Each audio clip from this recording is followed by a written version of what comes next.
السلام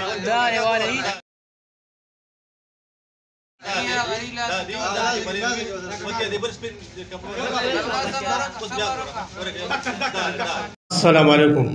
زامین خان د تلاندې شویلي سره تعلق لرم.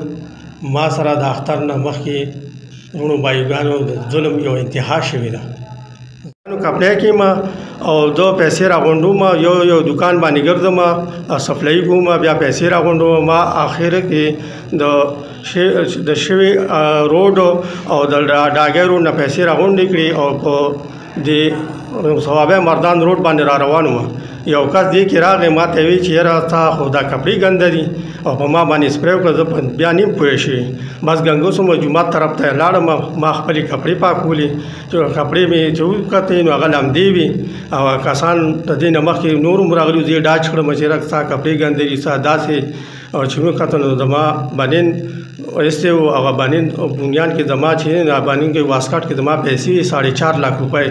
نو هغه چې موږ کاته د معمولي اوښ کې داسې رالم چې پیدا دی باندې نو پیسې وي چې اسه شوې.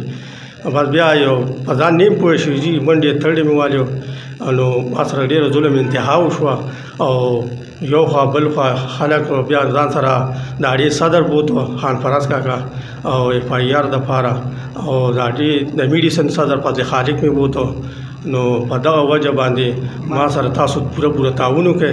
زه یو غریب سړی یم او 25 زره زما تنخوا ده، په هغې کې به زه بچو له سره وړم، که نه زه به کپنی لرم او کپني وایي چې موږ دا نه منو ځکه چې دا انشورنس نه ده. سی جي په ما رالې نو زه به اخر دې بچو له سره وړم، زه به دا څه کوم. اخر زه به 2 کاله 3 کاله کپنی له کار کوم، د بچو له به زه سره وړم. زه یو غریب سړی یم او ډېر ناچاره یم. یو هفته وشوه اف آی آر پکې پر نامچه کې درج شوی دی او دغه داسې کار شوی دی چې هغې وایي چې مونږ نن ګورو سبا ګورو. پکې دا چوټیانې رالې او کسان هم تصویرونه په ویډیوګانو کې هم راغلي دي. ریکارډینګ مونږ رایستی دی او پولیس والا ته هم دغه کړی چې یاره دا کسان دي او تصویرونه ول هم صفا کړي دي. او زه مطلب دا چې زه د بلډ پریشر زما د هارټ هم بیمار یم او بیا زه ډېر بالکل هغه ذهن دغه مې بالکل ګډوډ شوی، بیخي بېهوشه یم. زما دغه هېڅ دغه کار نه کوي، زما هغه ذهن بیخي اوس بیا کار نه کوي. ما دې ته خواست چې ما سره پوره تعاون وکړي دي کې ما سره پوره منډه ووایي. او زه خو مطلب دا چې زما نور هېڅ څه وسیله نشته، نه مې څوک شته دی، نه مې څوک داسې دغه شته دی.